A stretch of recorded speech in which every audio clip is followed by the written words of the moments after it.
Obviously, right, this is a big day for the fund. How important is an event like this for the Ashling Murphy Memorial Fund? Gotcha, it's phenomenal. That this man would take on a challenge like this. As we said at the start, he had to be certified.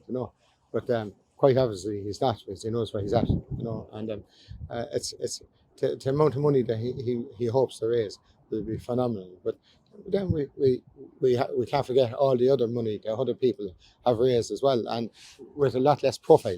And which is with him doing this, it raises Ashling's profile as well. So other people can see what's happening, and the fund is now open, so we'll be receiving applications for funding for things that will be important towards Ashling's memorial that she had, that was important to her.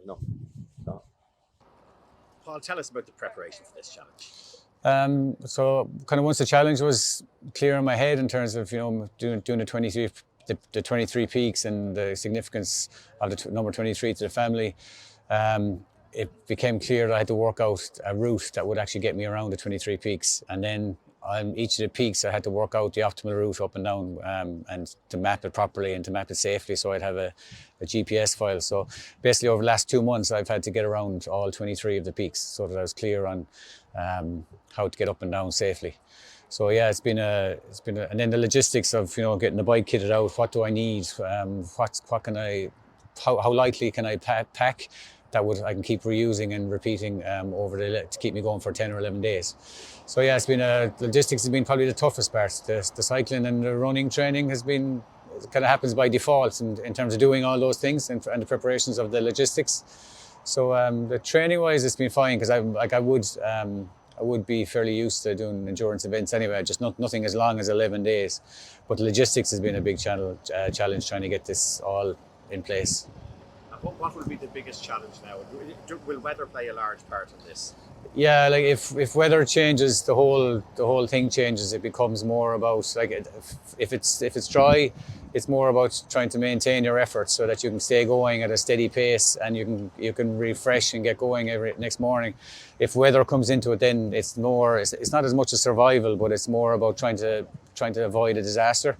Because it's all about keeping my kit dry, keeping the tent dry. Because if my kit gets wet, if my tent is wet and I'm packing away a wet tent and then having to get into a wet tent the following night, if the sleeping bag gets wet, I'm in trouble. So there's a lot of kind of contingency built in for if the weather turns bad, how I can keep going despite the bad weather. It's more rain I'm concerned about than wind or anything like that. Right.